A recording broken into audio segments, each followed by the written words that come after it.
Hermanos, buenas noches. Nos encontramos una vez más reunidos para continuar con este estudio que hemos venido haciendo durante ya 10 semanas. Esta es la clase número 11 y nos vamos a abocar al capítulo 9.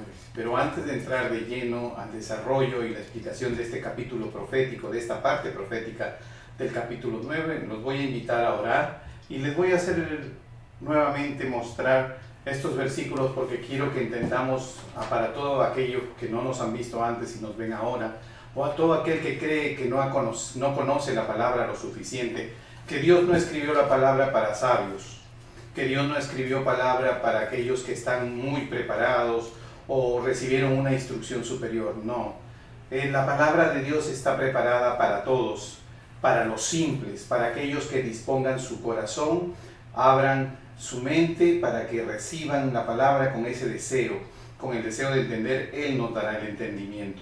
Por eso los invito a orar, por favor, inclinen sus cabezas. Señor, te damos gracias por este día y te pedimos, Señor, conforme dice tu Salmo 119, que tus palabras nos alumbren, Señor, que extiendan la luz y que retiren la oscuridad de nosotros, que nos haga entender, Señor.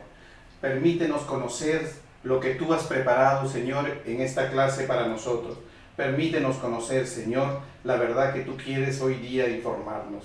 Por eso, Señor, te pido tu bendición sobre todos aquellos que están en este momento escuchando y sobre mí, Señor, que soy el que va a hablar tu palabra a través de tu Espíritu Santo. Bendícenos, Señor, te lo pedimos en el precioso y maravilloso nombre de nuestro Señor Jesucristo. Amén y amén.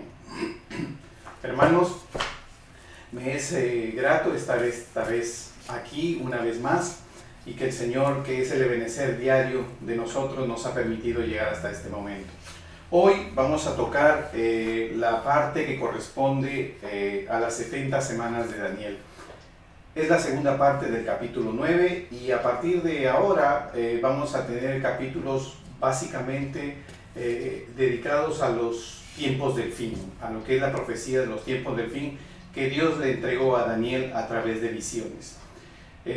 Para desarrollar este capítulo quiero que nos acordemos siempre que nosotros estamos siguiendo y recogiendo todos los antecedentes que hemos venido presentando durante estas 10 clases anteriores. Recuerden las interpretaciones, recuerden cómo hemos venido definiendo las cosas, qué significan, porque en la medida que vamos entrando en la profecía, todo esto se va a aplicar. Por eso que hoy vamos a empezar antes de empezar leyendo el capítulo 9 del versículo 20 al 27, quiero que hagamos una referencia porque a partir de hoy día, a partir de estas clases, van a tener mucha injerencia en lo que viene más adelante. Quiero que miren esto. Aquí he considerado unos versículos referenciales antes de entrar de lleno y hablo sobre Apocalipsis. ¿Por qué hablo sobre Apocalipsis? Porque es necesario que ya empecemos a conocer un poco cómo Apocalipsis tiene que ver mucho directamente sobre la semana 70 de las 70 semanas de Daniel. Y eso es lo que vamos a ver. Y por eso estos personajes como el dragón, la primera bestia y el falso profeta son personajes que van a empezar a entrar en vigencia y van a empezar a desarrollarse. Asimismo, en Apocalipsis 13 hemos visto que el poder que va a recibir la bestia viene del dragón.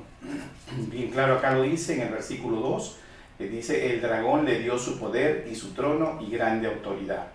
Entonces vamos a tomar en cuenta esto para saber de dónde viene el poder. Y hay una expresión en Apocalipsis 13:4 que está muy cierta y muy acomodada a la palabra, porque así nos dice el Señor, así lo escribió, que Él recibirá autoridad y podrá hacer lo que Él crea conveniente, lo que Él quiera, durante 3 años y medio. Y dice: y adoraron a la bestia, y diciendo: ¿quién como la bestia? ¿Quién podrá luchar contra ella? Nadie va a poder luchar contra ella con respecto a hombres.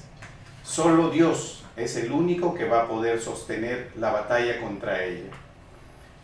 Y tenemos aquí Apocalipsis 12, donde identificamos al dragón, y más adelante vamos a ver este elemento nuevo de escarlata, como también tiene injerencia. Vemos en Apocalipsis 12, el papel del dragón es engañar al mundo. No olvidemos que el dragón, su papel es engañar al mundo porque su prioridad de él es sacar del camino de la verdad a todos aquellos que la conocieron. El objetivo de esta guerra, como toda guerra, es robar, matar y destruir. Y eso es lo que él quiere hacer a todo aquel que se signifique la descendencia de Cristo, a todo aquel que guarde los mandamientos de Dios o a todo aquel que sea el testimonio vivo de nuestro Señor Jesucristo.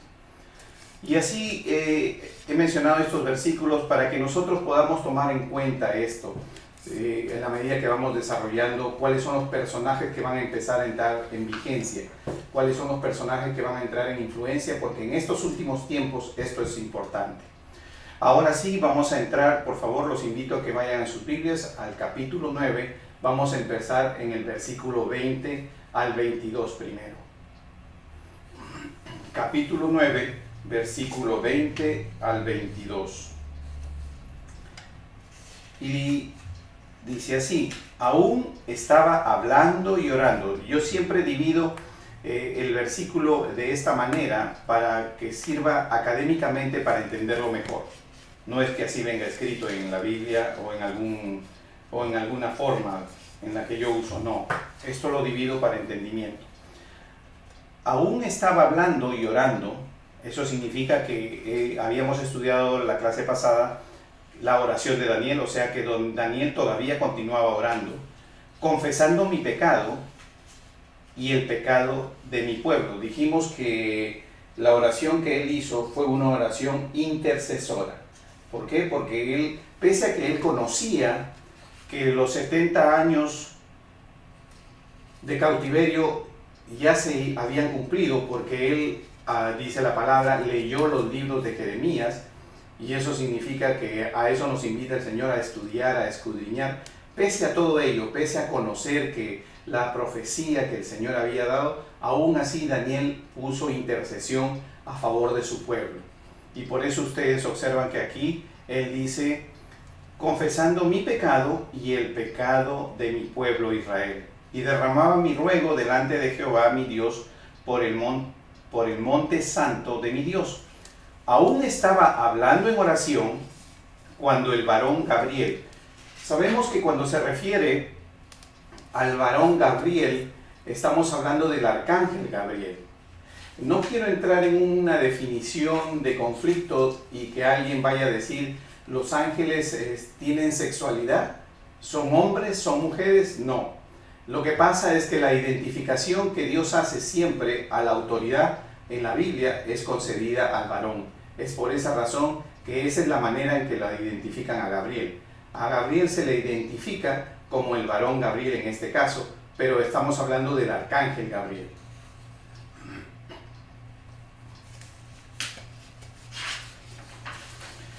Dice, aún estaba hablando en oración cuando el varón Gabriel, a quien había visto en la visión al principio, volando con presteza, vino a mí como a la hora del sacrificio de la tarde.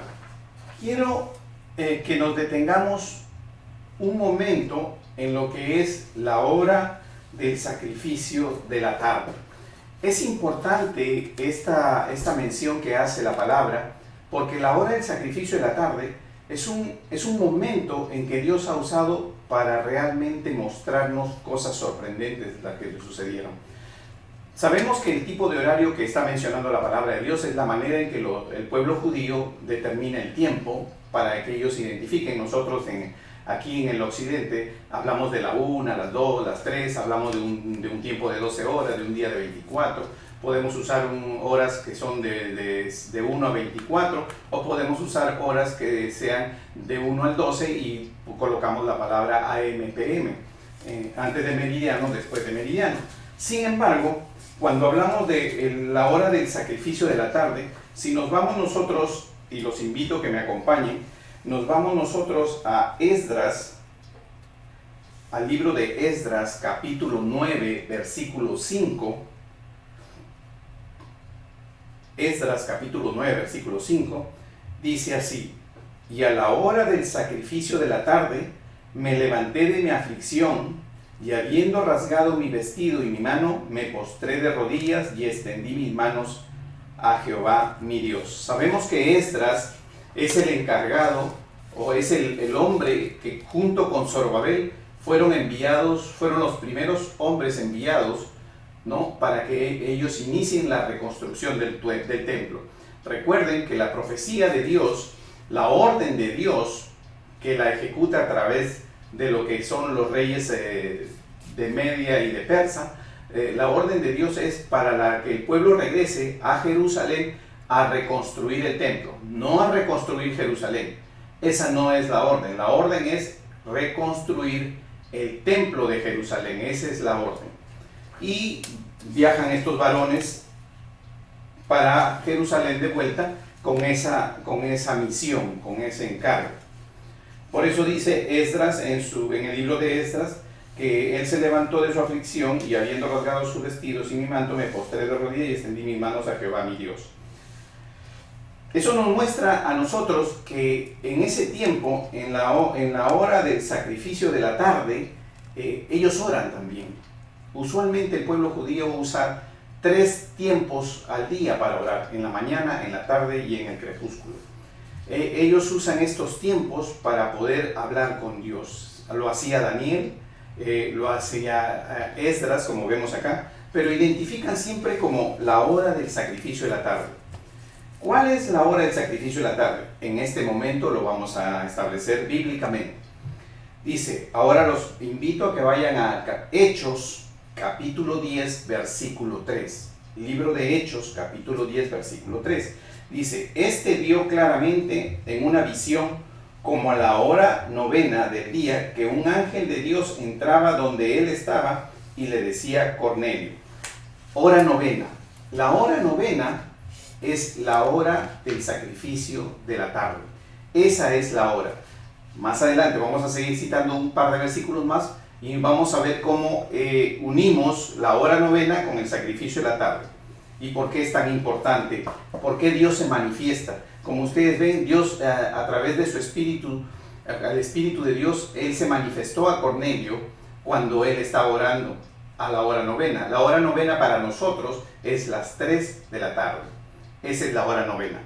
Para el occidente, 3 de la tarde, hora 9 para el pueblo judío, o hora del sacrificio de la tarde, que es las dos maneras significa igual porque es un tiempo que se usaba también para sacrificio.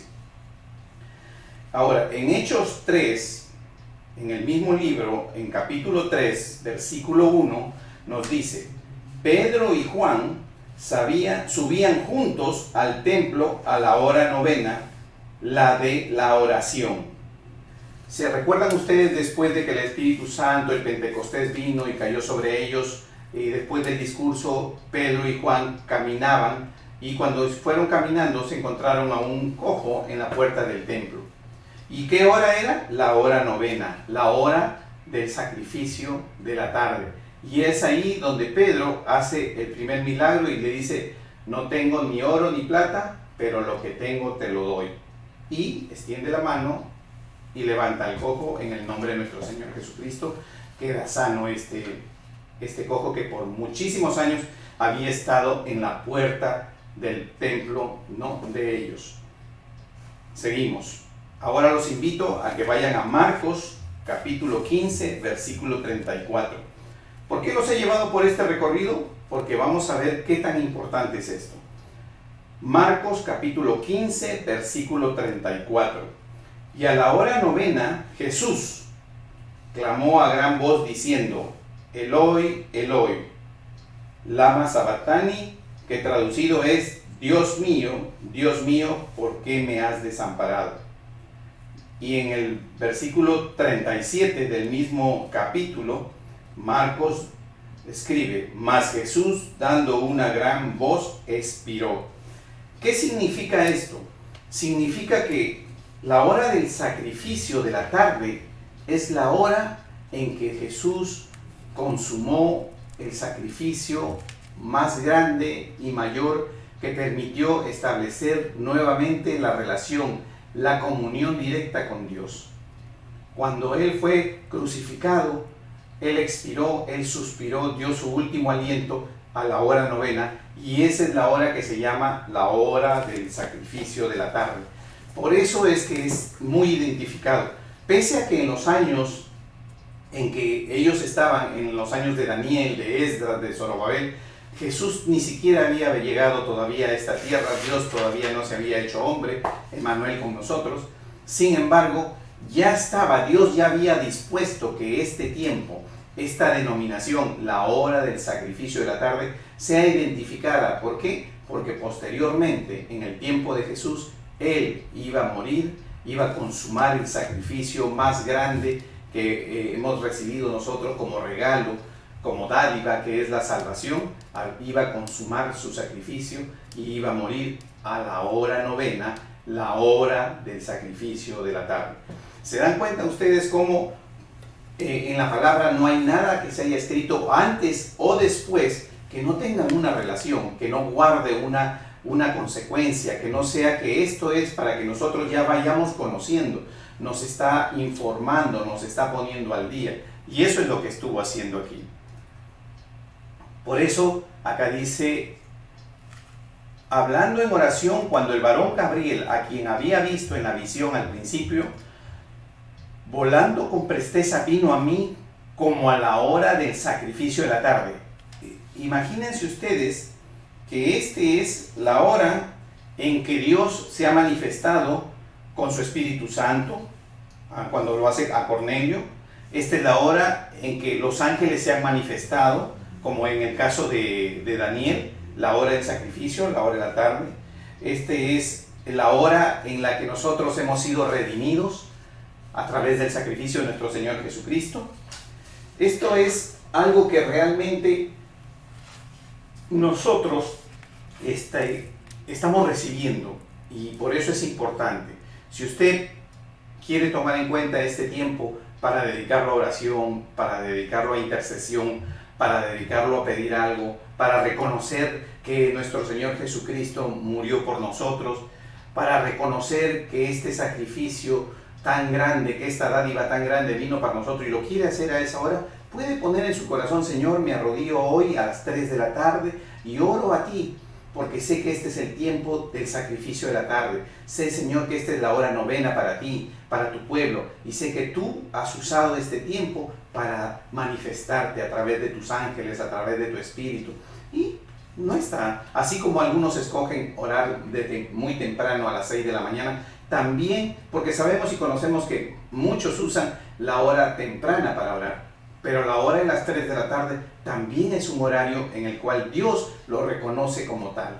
Y es muy importante porque es el día en que el hombre, la comunión del hombre con Dios fue repuesta por nuestro Señor Jesucristo. Dice: y me hizo entender y habló conmigo diciendo: Daniel, ahora he salido para darte sabiduría y entendimiento. Observen ustedes cómo el arcángel Gabriel habla con Daniel, y qué es lo que le dice: he salido para darte sabiduría y entendimiento. Hermanos, amigos, todos aquellos que nos escuchan, nosotros vamos a entender esta palabra porque el Espíritu de Dios que mora en cada uno de nosotros, que hemos abierto nuestro corazón y nuestra mente y hemos manifestado con nuestra boca que nuestro Señor Jesucristo murió por nosotros y que ahora se encuentra a la diestra de nuestro Padre, es Él el que a través de su Espíritu Santo va a poner en nosotros ese entendimiento, esa sabiduría. Es la única manera en que nosotros vamos a entender la palabra, y nos lo dice. ¿Por qué? Es por eso que cuando personas que no han recibido a nuestro Señor Jesucristo, personas que no tienen la unción del Espíritu Santo para entender, leen la palabra de Dios y dicen: no entiendo. Dicen: no entiendo lo que suponemos que en el momento que lo están leyendo deben entenderlo, porque hay cosas aún que vamos a entenderlas después, porque ya sabemos, como hemos dicho, la profecía se va dando por pasos. Dios nos va concediendo la iluminación de conocer esta revelación profética por pasos. Conforme va avanzando el tiempo, la vamos entendiendo. Sin embargo, hay quienes no entienden nada y consideran que la palabra de Dios, que es palabra viva, profunda, es solamente un libro, un libro con una historia. ¿Por qué? Porque no han recibido del Espíritu Santo esa sabiduría y ese entendimiento. ¿Y por qué viene esa ceguera espiritual, esa falta de abrir los oídos y tener una mente receptiva y un corazón también? Es porque no hemos puesto a Dios primero sobre todas las cosas y no lo hemos recibido en nuestro duro corazón que tiene el hombre. Y dice, ¿no? La palabra me hizo entender, habló conmigo para darte sabiduría. Y es lo que al final nosotros siempre vamos a ver, nos van a hacer entender. Ahora vamos a continuar esto. Y dice en el versículo 23, al principio de tus ruegos fue dada la orden y yo he venido para enseñártela, porque tú eres muy amado, entiende pues la orden y entiende la visión. Hay dos cosas que le pide que entienda la orden y que entienda la visión. Y acá quiero hacerles una manera de resaltar algo que realmente se observa aquí. Cuando nosotros leemos la palabra y vemos que dice, al principio de tus ruegos fue dada la orden y yo he venido para enseñártela, eso significa que cuando Él empezó a orar, ya Dios, que conoce todas nuestras necesidades y todos nuestros requerimientos, ya Dios que sabe lo que nosotros vamos a decir antes que nosotros lo digamos, Él ya había dispuesto que el arcángel Gabriel vaya hacia Daniel y le explique y le enseñe, porque ya sabía que Daniel no entendía. El Señor conoce, sabe cuáles son nuestros logros y sabe cuáles son nuestras limitaciones. Y por eso el Señor envía al arcángel Gabriel. Sin embargo, ustedes van a notar una palabra. Ya hemos hablado que el Señor usa adjetivos calificativos para identificar, para diferenciar, para resaltar o para hacernos ver de que no es una cosa, sino es algo más que tenemos que hacer. Y aquí, por ejemplo, dice en el versículo 23, dice, enseñártela porque tú eres muy amado. La palabra muy amado, ¿cuál es el otro hombre en la Biblia que fue reconocido como el amado? Fue Juan. Y observen ustedes cómo Juan recibió la revelación de Apocalipsis y Daniel recibió la revelación de los últimos tiempos. Juan recibió el detalle y desarrollo específico de la última semana, de la semana número 70, de una semana, la semana número 70, la última semana, de lo que recibió Daniel de 70 semanas. Daniel recibió una profecía de 70 semanas. Y Juan recibió el detalle descriptivo de todo lo que corresponde y va a suceder la última semana. Sabemos que para Dios un día es como un año. Cuando Él envía a estos espías a revisar la tierra prometida y regresan y sabemos que 10 de ellos dicen que no se va a poder, que hay gigantes y dan un mal informe. El Señor dice, por cuanto te demoraste 40 días en venir, en ir y volver, un día por cada año será tu castigo y permanecerán en el desierto. Y así fue. El pueblo de Israel caminó por 40 años para entrar a la tierra prometida. Sin embargo, el grupo que fue enviado a inspeccionar en 40 días fue y regresó. ¿Se imaginan ustedes qué tan corta era la distancia de que ellos estaban, que en 40 días hubo un camino de ida y de vuelta? Sin embargo, por su falta de fe, por su falta de creencia en lo que Dios les había dicho, esa va a ser la tierra que yo te entregaré.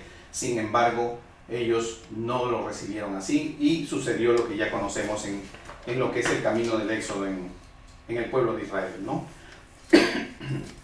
¿Se dan cuenta? Entonces, hemos venido viendo esto y es necesario porque tenemos que entender cómo es que el Señor va actuando. Y dice entonces, en el versículo 24, 70 semanas están determinadas. ¿Para qué se han determinado 70 semanas? Dice, se han determinado 70 semanas para que nosotros, sobre tu pueblo y sobre tu ciudad. Cuando él habla de que se ha determinado 70 semanas sobre tu pueblo y sobre tu ciudad, es para hacer ver que esto tiene injerencia no solamente en lo que respecta a lo que es el pueblo judío, sino tiene que ver también con la geografía bíblica. Recuerden, siempre cuando empezamos este estudio expliqué y dije que era muy importante conocer la geografía bíblica. ¿Y por qué es importante conocer la geografía bíblica? Porque la palabra nos invita, nos habla, nos informa a través de lo que es el oriente, el occidente, el norte, el sur. Entonces tenemos que conocer cuáles son los países, dónde nos encontramos ubicados, y aún nosotros en este versículo estamos viendo de que dice sobre su santa ciudad, y la santa ciudad se encuentra geográficamente ubicada en lo que es Israel el día de hoy, Jerusalén el día de hoy. Entonces sabemos que las 70 semanas se ha determinado para dos cosas: para que suceda contra un pueblo, gente, personas, y contra una ciudad, ¿no? Aspecto geográfico, terreno. Y dice, ¿para qué se hace estas 70 semanas? Para terminar la prevaricación. Sabemos que cuando hablamos de la prevaricación, y si lo tomamos literalmente, nosotros vamos a ver que esto se está refiriendo a la transgresión, a lo que hace el hombre, la rebelión contra Dios, la transgresión contra Dios, ¿no? Esto es lo que vendría a ser la prevaricación del hombre, porque aquí está hablando no del tiempo específico de la última semana, sino está hablando de las 70 semanas, o sea, lo que el hombre ha venido haciendo durante todos estos tiempos, empezando desde el tiempo de Daniel como referencia, que es el momento en que él da la palabra. Y después dice, poner fin al pecado. Sabemos que la naturaleza de esta carne es siempre el pecado.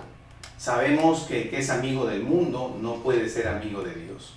Y nosotros aún tenemos, que Pablo escribe, que aún queriendo hacer lo bueno, hago lo malo. Porque tenemos esa lucha, ese conflicto. Y nosotros, Dios quiere terminar, quiere poner fin a aquellos que se inclinan en hacer lo malo. Por eso dice poner fin al pecado. También esto está diciéndonos a nosotros que de ahí para adelante, cuando se completen estas semanas, no habrá más pecado en el mundo. Por eso dice poner fin, terminar, acabar. En este momento nosotros nos encontramos en una lucha. Nos encontramos diariamente que pecamos y nos arrodillamos ante nuestro Dios y le pedimos perdón y somos reconciliados, y día a día hacemos esto. Sin embargo, llegará el momento en que cuando se cumplan las 70 semanas, se terminará el pecado. Esa es la idea. La idea de Dios es terminar el pecado en el hombre, en este mundo. No solamente en el hombre como hombre, sino geográficamente el hombre, porque dice que va a ser afectado el pueblo, o sea, el hombre, y va a ser afectado que la ciudad va a ser afectada también. Entonces, como van a ser afectados ambos, sabemos que se va a poner fin del pecado del hombre en el mundo. Continuamos. Y dice aquí, expiar la inequidad. ¿Por qué expiar la inequidad? Sabemos nosotros que siempre el hombre trata de ser para sí mismo. El hombre siempre, debido a su ego, debido a sus deseos, debido a su maldad, siempre trata de no ser justo. Trata siempre de tener todo para su lado y no estar pensando, como dice el Señor, en el prójimo. No está pensando en dar primero, sino está pensando en recibir primero. Y dice que hay más bendición en dar que recibir. También quiere acabar con eso, quiere acabar de que solo pensemos en recibir, en esa inequidad del hombre, de hacer las cosas en su favor, en no llevarlas, en no ser justo, en no concederle a la persona que tiene el derecho de recibir algo o de tener algo, concederle ese derecho de recibirlo o tenerlo o desarrollarlo. ¿Por qué? Por esa forma que tenemos, ese egoísmo que llevamos en nuestro corazón. Dice también para traer la justicia perdurable. Sabemos que cuando hablamos de la justicia perdurable, estamos hablando de la justicia de Dios. La única justicia que va a perdurar para siempre es la justicia de Dios. Es la que vendrá después de que pasemos todas estas 70 semanas y la última semana que es conocida como el Apocalipsis en nuestra Biblia. Y sabemos que eso tiene un tiempo de tribulación y de gran tribulación. Cuando haya pasado todo eso y el enemigo haya sido eliminado completamente, cuando hayamos pasado todos estos periodos, entonces la justicia será perdurable. ¿Por qué? Porque será Él quien juzgue a todos y no habrá manera de que haya injusticia. Entonces estamos viendo que lo que Él quiere es llevarnos a lo que nosotros ya conocemos como el mundo perfecto. ¿Por qué? Porque solo la perfección viene de Dios. Solo Dios puede crear un mundo perfecto. El hombre es imperfecto y será imperfecto mientras vive en esta carne. Porque esta carne se va a deteriorar y se quedará en esta tierra para aquellos que duerman antes del rapto o para aquellos que sean transformados. ¿Por qué? Porque tendremos ese cuerpo glorioso que nos va a permitir ir con Él. Dice, sellar la visión y la profecía. Cuando nos habla de sellar la visión y la profecía, nos está hablando de su cumplimiento. Nos está hablando de que ya es el tiempo de cumplir. Si ustedes observan, en este versículo 24 está en orden, exactamente en orden, todas las cosas que van a suceder, primero sobre las personas, después sobre la ciudad, primero sobre la gente, después sobre la geografía.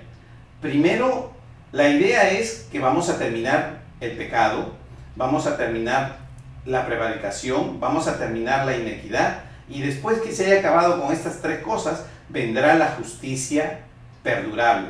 Sellaremos la visión porque podremos decir, se cumplió, consumado está la profecía de Dios en lo que es las 70 semanas o Apocalipsis. Y después vendrá, dice, ungir al Santo de los Santos. Cuando hablamos de ungir al Santo de los Santos, estamos reconociendo de que nuestro Señor Jesucristo será el que quede en la Nueva Jerusalén, dirigiéndonos a nosotros, llevándonos a nosotros con Él como lo que Él es, como el Dios eterno, el Dios todopoderoso que vivirá en esa Nueva Jerusalén. Con nosotros, aquellos que hemos creído, aquellos que hemos seguido sus ordenanzas y sus mandamientos. Eso es muy importante. Creer es bueno, pero no es lo único que tenemos que hacer. Es necesario cumplir y obedecer sus ordenanzas.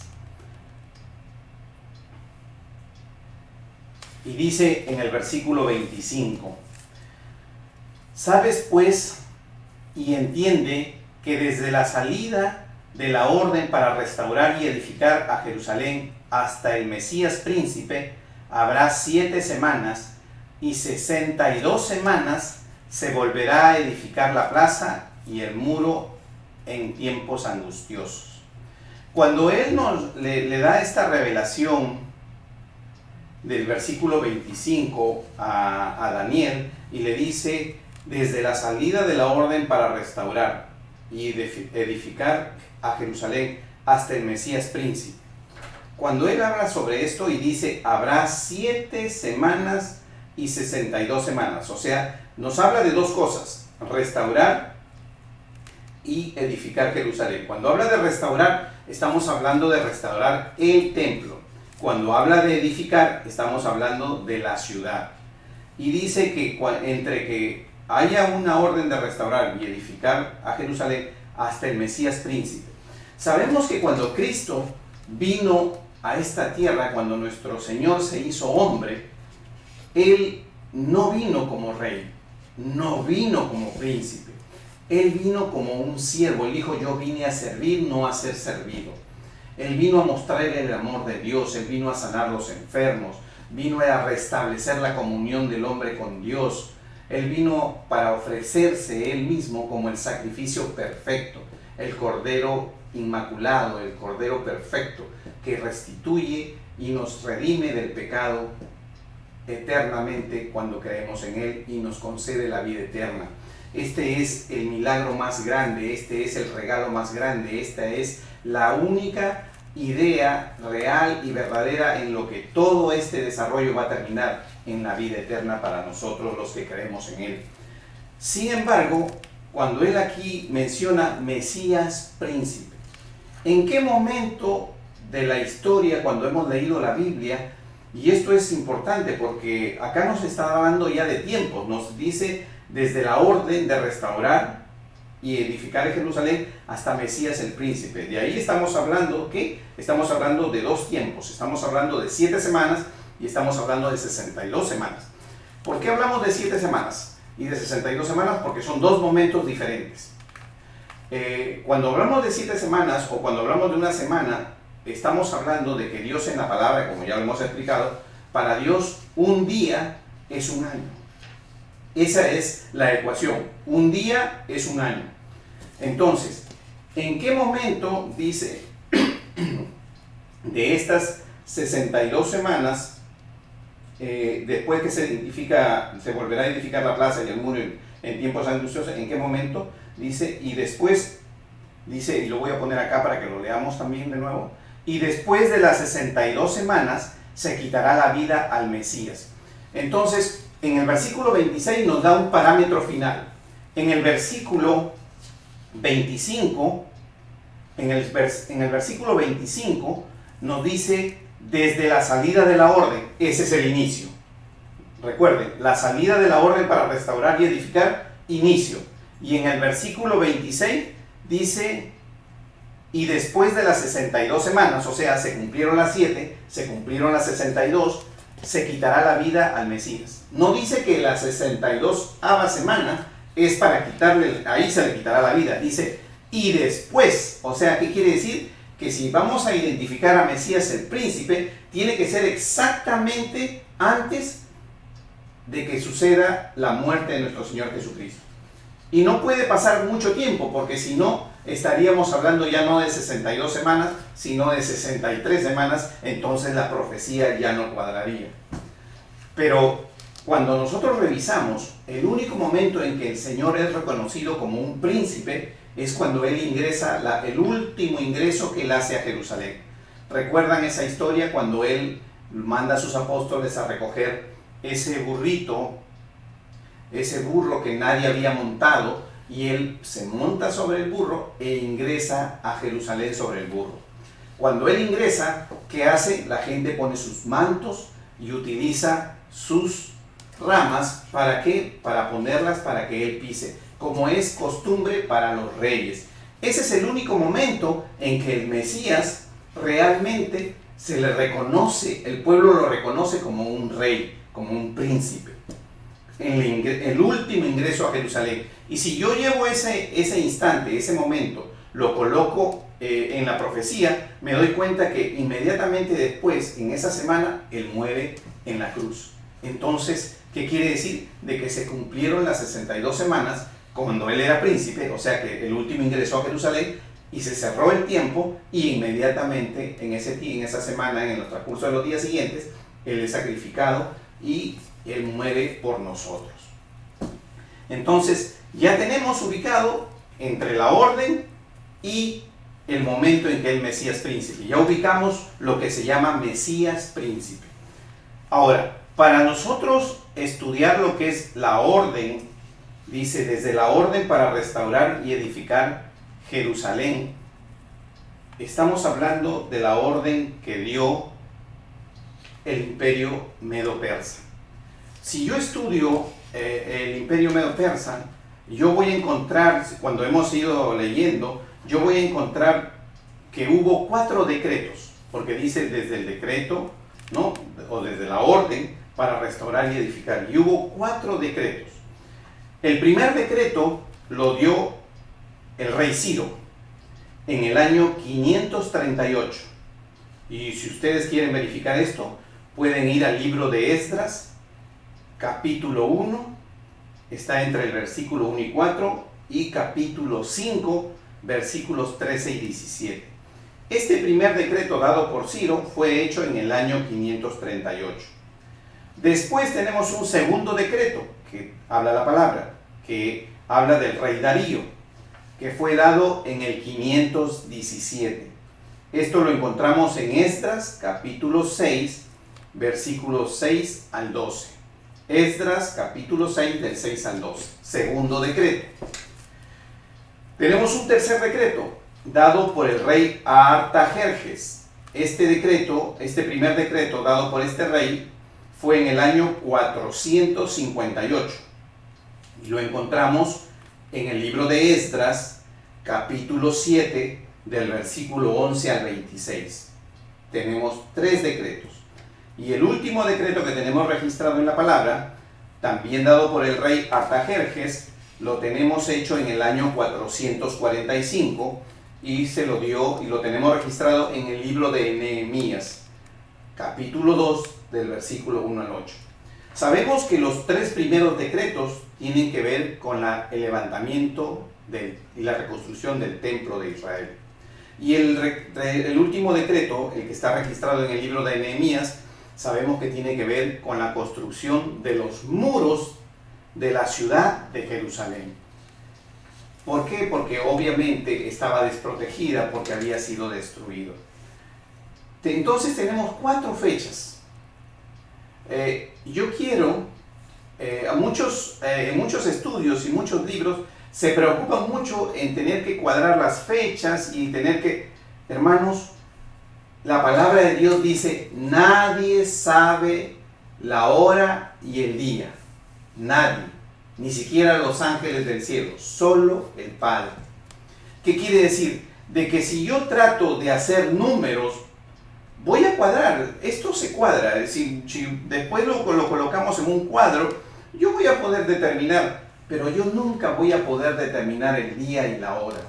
O sea que la matemática que yo aplique para poder cuadrar esto es solamente referencial, porque yo sé que esto ha sucedido. Esto es historia, está registrado. Todo esto que hemos mencionado sobre lo que es la construcción del segundo templo, el levantamiento de muros, todo eso es historia, está registrado. O sea, yo no tengo que demostrar estos números para saber que eso sucedió. Y sin embargo, sí sé que sucedieron en esos periodos de tiempo. ¿Cuándo se consideran las primeras 7 semanas, que vendrían a ser 49 años? Esas 7 semanas se consideran entre la orden de salir y terminar la construcción de lo que son los muros de la ciudad. Templo y muros. Ahí se acaba las primeras 7 semanas, que son 49 años. Y después de que se ha terminado la construcción del templo y lo que es los muros, entonces comenzamos a contar las 62 semanas, que es desde ahí hasta que nuestro Señor Jesucristo ingresa en ese burrito, el último ingreso que hace a Jerusalén como príncipe, como rey, que es el pueblo que así lo recibe. Porque el pueblo tenía en mente que eso es lo que iba a venir, un rey como David. Y por eso es que es reconocido en ese momento. Sin embargo, sabemos que inmediatamente después, en los días siguientes, muere en la cruz por nosotros, por amor a nosotros. Entonces nosotros nos hemos dado cuenta de que realmente lo que es la primera parte de las 70 semanas, 69 semanas, son historia. No es profecía a la fecha. ¿Por qué? Porque esto ya sucedió. Sabemos que nuestro Señor Jesucristo ha sido crucificado. Sabemos que entró como príncipe, como rey en el último ingreso a Jerusalén. Sabemos que se dio un decreto para construir primero el templo y después los muros. Y sabemos que esto sí sucedió, se llegó a construir el templo, que posteriormente Herodes el Grande lo embelleció, lo modificó, lo agrandó, pero el templo ya estaba construido. Sabemos todo esto. Entonces nos damos cuenta de que esta profecía que a él le da en ese entonces, para nosotros hoy es un registro histórico que se cumplió, para que nosotros veamos cómo es que realmente el Señor trabajó y dispuso todo, porque imagínense ustedes que para el tiempo que dio la profecía, para el tiempo de Daniel, hablar de Mesías el príncipe, no hay entendimiento, porque ni siquiera estábamos cerca, ni los tiempos estaban llegando a los tiempos del nacimiento del Mesías. Sin embargo, nos damos cuenta que sí, que efectivamente, nos damos cuenta que realmente hoy nosotros, desde este punto de vista, sabemos que esto sucedió. Continuamos y dice aquí, y por otra semana confirmará el pacto con muchos, a la mitad de la semana hará cesar el sacrificio y la ofrenda. Y se dan cuenta que dice y separa. Primero habla de 7 y 62 y las pone juntas, en lo que es la definición y la presentación. Pero en el versículo 27 dice, y por otra semana, o sea, habla ya aparte. El pacto con muchos, dice, por otra confirmará el pacto con muchos, y a la mitad de la semana hará cesar el sacrificio y la ofrenda. Después, con la muchedumbre de las abominaciones, vendrá el desolador, hasta que venga la consumación y lo que está determinado se derrame sobre el desolador. ¿De qué estamos hablando? Este versículo 27 nos está refiriendo a lo que es la última semana, la semana 70. En lo que es la revelación que recibió Juan, el libro del Apocalipsis. El libro del Apocalipsis es el detalle de este versículo 27 en el libro de Daniel. A Daniel se le dio una visión genérica que a nosotros hoy nos sirve no solamente de manera de demostrar que lo que Dios dijo pero muchos años antes se cumplió. Y ahora estamos a las puertas de cumplir. Pero aquí hay una interrogante. Nos podemos a pensar, ¿cómo es posible que si ya hemos llegado a las 62 semanas, nos separamos y estamos hablando de Apocalipsis hoy? ¿Qué pasó con todo el tiempo que quedó entre las 62 semanas y en la aplicación de la última semana? Los voy a llevar a un cuadro para ir explicando. ¿Recuerdan lo que acabamos de hablar? 7 semanas equivalen a 49 años.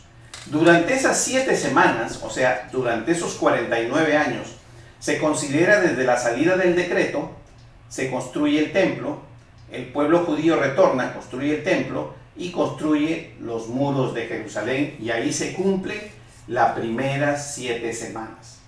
Después de que se ha terminado, el tiempo pasa y pasan 434 años y se considera a Jesús Mesías el príncipe. Ya hemos hablado en qué momento se terminan estas 62 semanas, cuando el Señor, nuestro Señor Jesucristo, ingresa a Jerusalén por última vez sentado en un burrito y recibe honores de príncipe, de rey. Ese es el cumplimiento profético de 69 semanas. Y es así como se cumple. Y ustedes han visto que históricamente lo tenemos también aquí en la Biblia, lo tenemos aquí registrado y nos es fácil de entender. Entonces, cuando hablamos de las 70 semanas de Daniel, sabemos que 69 es historia y se cumplió. Ya hemos entendido por qué le dice Mesías el príncipe. Ahora, en esta nueva figura. Pero sabemos que no estamos hablando de 69 semanas. La revelación que recibe Daniel es de 70 semanas y dice 7 semanas, como ya le hemos hablado, 62 semanas hasta antes de la muerte, y después tenemos la semana 70, número 70, que es la última semana, y la conocemos como Apocalipsis, y está dividido en 2 periodos de 3 años y medio. Sin embargo, la palabra de Dios crea un espacio entre la 62 y la última semana. Este espacio que se crea entre la 62 y la última, entre la 69 semana que se han cumplido y la última semana, es cuando dice en el versículo 27, y por otra semana, y no nos dice cuándo, nos dice por otra semana, confirmará el pacto con muchos. O sea, nos mueve directamente a otra semana. ¿Cuándo nosotros podemos entender qué es lo que hay en el centro? Vamos a continuar con figuras para poder entender. Entonces, esto es lo que vendría a ser 7 semanas, 62 semanas, son 69 semanas aquí, Y después tenemos una semana, 70 años, que es el tiempo de la tribulación, que se divide en dos momentos de 3 años y medio cada uno, y que lo conocemos uno como el primero como tiempo de tribulación y el segundo como tiempo de gran tribulación. Y este espacio que está en el centro, que es el tiempo que hoy vivimos, se llama tiempo de los gentiles, el tiempo de la iglesia. Es lo que nuestro Señor Jesucristo dejó en ese gran mandato de Mateo 28, ir y hacer discípulos por todo el mundo. Y sabemos que esto es así. ¿Por qué? Porque cuando nosotros comenzamos a estudiar la palabra, hemos visto que nuestro Señor Jesucristo en Mateo 24, Él habla de esto. Si nosotros nos vamos a Mateo 24, nos vamos a dar cuenta que Él habla y se refiere de esto. Yo voy a tratar de mostrarles todo lo que es la exposición de Mateo 24, porque se recuerdan que Él cita al profeta Daniel. ¿Cuándo lo cita el profeta Daniel? Al profeta Daniel, cuando él habla en Mateo 24, nuestro Señor Jesucristo es el que dice, este es el tiempo que se va a vivir después, conforme al profeta Daniel se ha dicho. Y cuando venga esa visión que recibió Daniel, que era para muchos días adelante, que habla del cuerno pequeño, que nos habla de los últimos tiempos, que nos habla de lo que es la tribulación y la gran tribulación, nuestro Señor Jesucristo lo confirma con Mateo 24. Si nosotros observamos en Mateo 24, nosotros nos vamos a dar cuenta que realmente eso sucede ahí. Nos vamos a dar cuenta que realmente se desarrolla todo lo que es la exposición completa de lo que son los tiempos previos al fin. Para la próxima clase voy a exclusivamente dedicarme a Mateo 24, porque he dejado este tiempo, porque quiero que realmente entendamos lo que es el tiempo de los gentiles, el tiempo de la iglesia, que es el tiempo de hoy. Es el tiempo que vivimos y nos va a interesar. Y vamos a ver nosotros cómo Mateo 24 nos lleva de la mano, nos conduce y nos pone a la puerta del conocimiento de lo que es los últimos tiempos. ¿Recuerdan ustedes que Daniel en la bestia, en la última visión que tiene una bestia con 10 cuernos? Sabemos que primero, antes de que aparezca el cuerno pequeño, antes de que surja el anticristo, primero tiene que haber 10 reyes, 10 gobiernos que se junten. ¿Para qué? Para que hagan paz con Israel. Por eso dice, será un tiempo de engaño, será una paz engañosa, no será una paz verdadera, pero aún así tendrá que venir. Hay algo que nosotros conocemos y sabemos, es que el pueblo árabe es un pueblo musulmán. Y el pueblo musulmán no va de la mano ni con nosotros, los cristianos evangélicos, ni con los católicos, ni con cualquiera que tenga que ver con Cristo. ¿Por qué? Sencillo, porque ellos son de la descendencia de lo que Dios ya dispuso, que Ismael dice, no, peleará contra todos y todos pelearán contra él. Entonces él siempre va a tener ese conflicto y sobre todo con Israel. Sin embargo, nos vamos a dar cuenta cómo nosotros vamos a ver que el pueblo de Israel tiene que comenzar a hacer la paz. El pueblo árabe, hace aproximadamente un año y medio, el Papa convocó a lo que son los líderes de los musulmanes y les hizo prácticamente una misa. ¿Y eso qué significa? Y ellos se sentaron y se tomaron fotos y compartieron. Eso es el inicio del ecumenismo. Y hoy, hace una semana, el pueblo árabe hizo un convenio de paz con Israel. Es algo total y absolutamente sorprendente que los musulmanes hayan hecho un acuerdo de paz con Israel.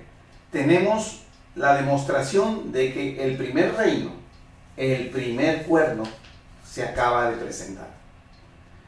Cuando nosotros empecemos a escuchar que todos estos países musulmanes comiencen a hacer acuerdos de paz con Israel, entonces sabremos de que se está llegando al momento prácticamente final. Si estábamos a la puerta, yo creo que la puerta ya se abrió para el último tiempo, porque ya tenemos el primer convenio de paz de lo que era inimaginable, que los árabes hagan paz con el pueblo de Israel. De todas maneras, en la siguiente clase voy a detallar lo que es ya esta parte que tiene que ver con Mateo 24, que tiene que ver con el cuerno pequeño, con los reyes, con esta conformación. Pero no se olviden, antes de que venga el anticristo, entre otras señales que van a suceder, primero se tiene que agrupar estos 10 cuernos, estos 10 reyes, y recibirán poder, dice la palabra, por 1 hora. Cuando esto suceda, recién se levantará el anticristo, saldrá a la luz y derribará 3 reyes. Entre ellos derribará ¿qué? Jerusalén, al rey de Israel, al gobierno de Israel. Lo derribará, y entonces después de que haya derribado, derribará también, dice, uno del sur y uno del oriente. Hermanos, les agradezco su atención, les agradezco que hayan prestado en esta noche. Sé que a partir de hoy vamos a tener clases un poco más interesantes acerca de lo que es los últimos tiempos y lo que nos afecta el día de hoy. Por eso los voy a invitar a que la próxima clase que vamos a desarrollar, Mateo 24, con respecto al periodo de los gentiles, nos acompañen, y para ver un poco más y poder entrar a lo que es el principio del capítulo 10, si es posible y nos alcanza el tiempo. Pero irnos con una idea exacta, una idea precisa de lo que es la 70 semana de Daniel. Ya sabemos que 69 están registradas bíblicamente, ya lo explicamos. Sabemos que hay un periodo en que se desarrolla la iglesia, que es el periodo en el que estamos en este momento, y vamos a hablar sobre lo que significaría la semana 70, que es el ingreso, la manera previa, porque cuando nos toque desarrollar lo que es la semana 70, ya estaremos en Apocalipsis. Lo que vamos a estudiar es todo el proceso que estamos viviendo ahora previo a ingresar a la semana 70. Y ahí veremos algo sobre el rapto de la iglesia y el momento que será levantado. Gracias por su atención a todos ustedes. Los espero el próximo martes a las 8:30. Dios los bendiga. En ti confiar.